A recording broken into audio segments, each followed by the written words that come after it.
미국 북합리교회 선교사로 1885년 2월에 미국을 떠나 조선에 온 닥터 윌리엄스 크랜트는 6월부터 집으로 찾아온 가난한 서민들을 치료하기 시작했습니다.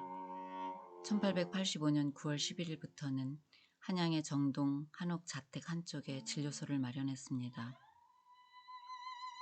1886년 바로 아래 넓은 한옥을 구입해 병원으로 개조하였고 스크랜트는 1886년 6월 15일부터 그곳에서 진료했습니다. 1887년 4월에 고종은 스크랜튼의 정동 진료소에 시병원 사액 현판을 내렸습니다. 1885년 4월에 닥터 호러스 앨런에 의해 왕실의 지원으로 시작된 재중원에 이어 국가가 정식 병원으로 인정한 시병원은 외국 선교 자본으로 세운 최초의 개인 병원이었습니다.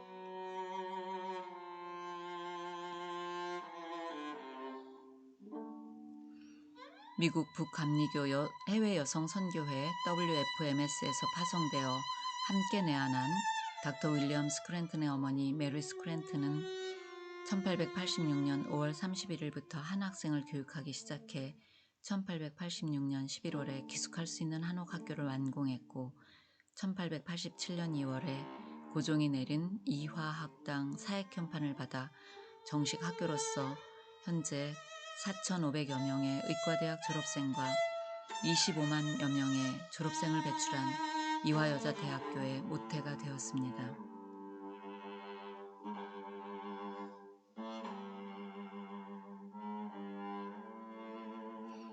당시 조선은 내외법으로 남자 의사는 직접 여성 환자를 진료하기가 어려웠습니다. 윌리엄 스크랜트는 여성을 위해 여의사가 필요함을 선교부에 알렸고 메리 스크랜트는 WFMS에 여의사 파송을 요청했습니다. WFMS는 1886년에 여의사 파송을 위한 예산을 확보하고 1887년 10월에 여의사 메타 하워드를 조선에 파송했습니다. 닥터 메타 하워드는 1887년 10월 31일부터 시병원에서 여성 환자 진료를 시작했습니다.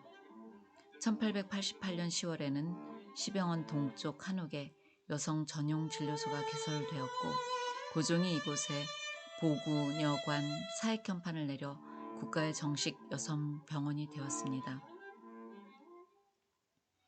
닥터 윌리엄 스크랜트는 더욱 열악한 환경에 사대문 밖 환자들을 안타까이 여겨 1886년부터 천민들이 거주하던 동대문 밖에 나가 환자들을 돌보기 시작했습니다. 1888년 9월 매년회에 참석한 미 북감리교 파울러 감독의 허가를 받아 서대문 밖과 동대문 안쪽 그리고 남대문 안쪽에 진료소를 위한 부지를 준비했습니다. 1888년 12월에 전염병 환자들이 내다 버려지던 곳 서대문 밖 애옥에 진료소를 열었고 1890년 10월에는 가난한 상민들의 지역인 남대문에도 진료소를 개설해 병들고 소외된 서민들이 쉽게 병원을 찾을 수 있도록 했습니다. 그런데 닥터 메타 하워드는 과중한 업무로 건강이 나빠져 1889년 9월에 미국으로 돌아가야 했습니다. 그 후 시병원의 닥터 윌리엄 스크랜트는 1889년 8월에 부임한 닥터 윌리엄 맥길과 함께 보근여관 환자도 진료했습니다. 1년쯤 지나 1890년 10월 14일 WFMS에서 파송된 여의사 로제타 셔루드가 보근여관에 부임했습니다. 처음 며칠은 닥터 윌리엄 맥길을 도와 진료를 했고 이화학당의 교사이던 루이자 로드와일러가 통역을 했습니다. 열흘 뒤 10월 24일부터는 김점동이 닥터 로제타 셔루드를 도왔습니다. 김점동은 1886년 11월에 이화학당에 입학하여 1890년 당시 만 13살이었습니다. 이화학당 학생이었던 오아가도 닥터 셔루드를 돕기로 해 닥터 셔루드는 두 학생을 훈련하기로 마음먹고 첫날부터 계량법, 조제법 등을 가르치기 시작했습니다. 다음해 1891년 1월부터는 김점동, 오아가, 노수잔, 봉순과 애니 이 5 학생에게 생리학을 가르치기 시작했고 그해 가을에는 김점동, 여멜의 노수잔에게 양리학을 가르쳤습니다. 김점동은 닥터 셔루드로부터 고랄, 해부학 등 기초의학을 배우고 진료를 돕고 수술을 보조하며 질병과 치료법에 익숙해졌습니다. 1891년 1월 14일에 미국 북감리교 선교회는 한옥을 마련하여 동대문 진료소를 마련했는데 메리 스크랜튼이 안식년으로 미국에 갔을 때 볼드윈 부인으로부터 받은 후원금으로 동대문 진료소 서쪽 도로변에 넓은 부지를 확보하여 1892년 동대문 볼드윈 진료소와 볼드윈 교회를 건축했습니다.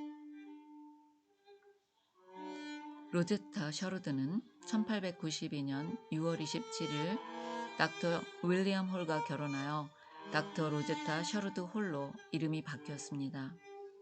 닥터 로제타 홀은 주 2회는 동대문의 볼드윈 진료소에 가서 진료했고 1892년에 부임한 여의사 메리 커틀러가 1893년 3월부터 보근여관과 볼드윈 진료소를 위해 부임하자 닥터 로제타 홀은 남대문 진료소에서 주 3회, 볼드윈 진료소에서 주 2회 진료를 했습니다.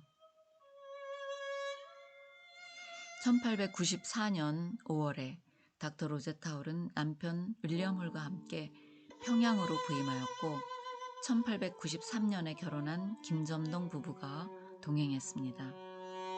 그러나 6월에 시작한 동학 농민봉기는 평양 선교팀을 모두 한양으로 복귀하게 했고 농민봉기는 7월에 청일전쟁으로 이어졌습니다. 10월 초 닥터 윌리엄 홀은 청일전쟁의 격전지였던 평양으로 올라가 전쟁터의 환자들을 돌보다 전염병에 감염되어 순직하게 됩니다. 충격을 크게 받은 닥터 로제타 홀은 막 돌이 지난 아들 셔루드 홀과 미국으로 귀국을 결정합니다. 김점동이 닥터 로제타 홀을 따라 미국으로 가고 싶어 하자 닥터 로제타 홀은 선교부의 허락을 받아 김점동 부부와 함께 1894년 12월 7일 한양을 떠났습니다. 김점동은 세례를 받고 김에스더로, 박여선과 결혼 후 미국에서는 박에스더로 불리면서 마침내 1896년 10월 1일에 볼티모어 여자의과대학에 입학하여 1900년 5월 14일에 졸업 후 미 북감리교 WFMS의 의료 선교사로서 8월에 미국을 떠나 10월에 고국의 평양 광해여원으로 부임했습니다. 1901년 5월에 보근여관을 맡고 있던 닥터 메리 커틀러가 안식년으로 귀국하게 되어 이화학당 출신의 여의사 박에스더가 6월부터 보근여관을 맡았고 1903년 3월에는 안식년에서 돌아온 닥터 메리 커틀러가 다시 보근여관을 맡게 되어 박에스더는 다시 평양으로 부임했습니다. 여의사 릴리안 해리스는 1897년 11월에 부임하여 볼드윈 진료소를 맡았습니다. 1901년 5월 닥터 로제타 홀이 안식년으로 귀국하게 되어 닥터 릴리안 해리스는 평양으로 발령을 받게 되었고 1899년 9월부터 보근여관에서 진료하던 여의사 엠마 언스버거가 볼드윈 진료소를 맡았습니다.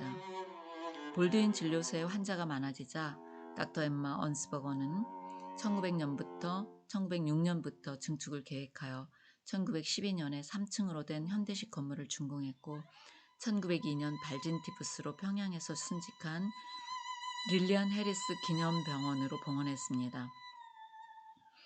그리고 1913년 후반에 정동의 보근여관과 릴리안 해리스 기념병원이 통합되었습니다.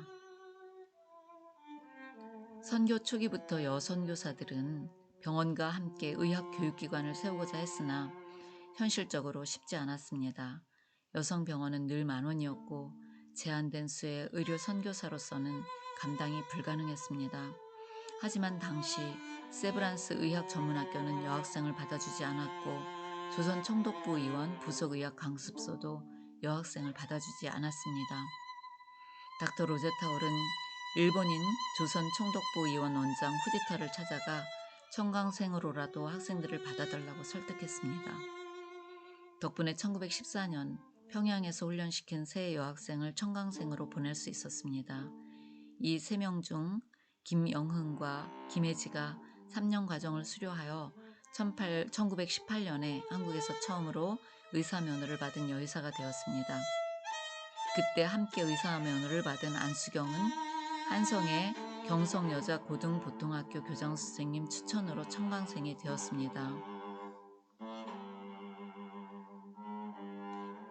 그 외에도 닥터 로제타올은 황해덕을 동경여자의과대학에 유학을 보내고 조선 총독부의 의생면허 제도를 통해 간호원이던 이그레이스와 노수잔을 교육하여 의생면허를 받게 하는 등 여성 의료인 양성을 위해 다각적으로 노력했습니다.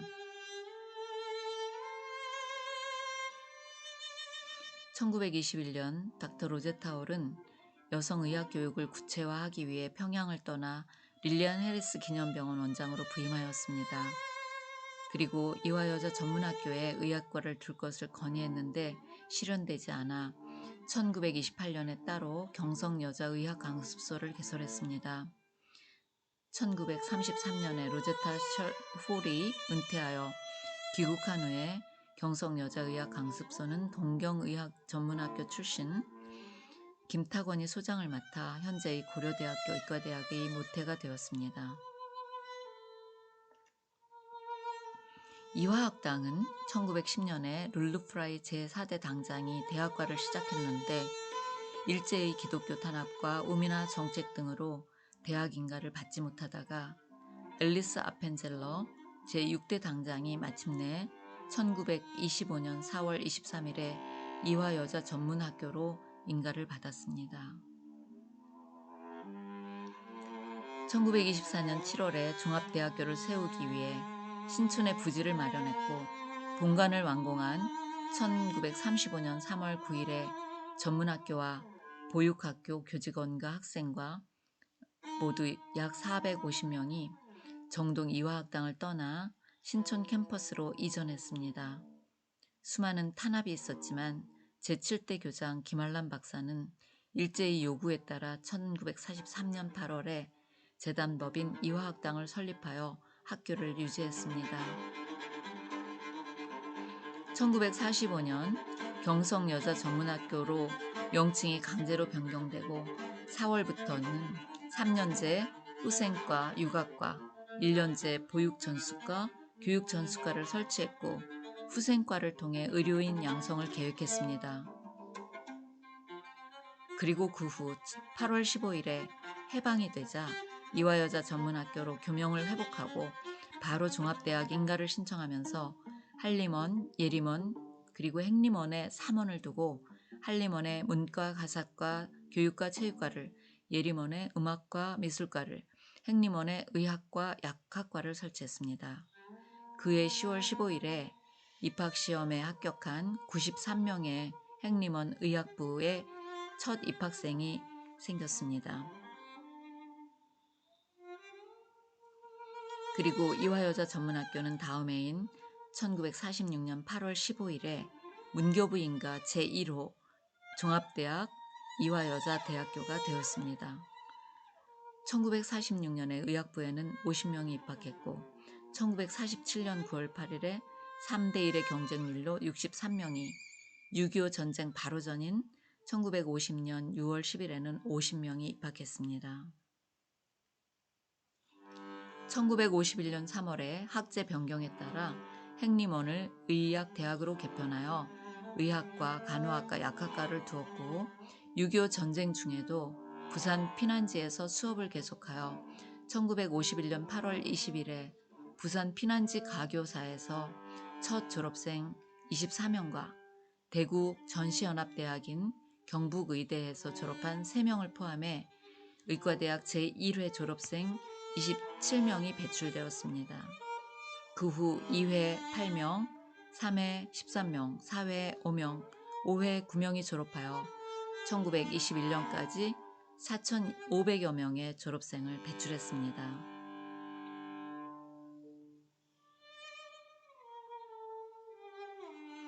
미국의 첫 여의사는 1849년에 어렵게 배출되었습니다. 미국이 여성에게 초등교육을 시작하고 거의 200년이 지난 다음이었습니다.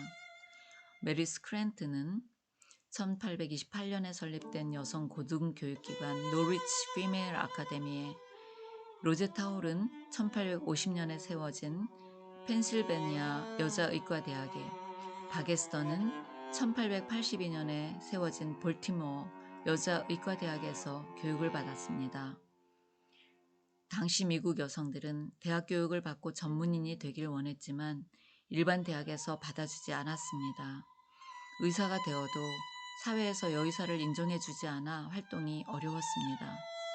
해외 선교도 여성은 선교사의 보조 역할을 할 뿐이었습니다.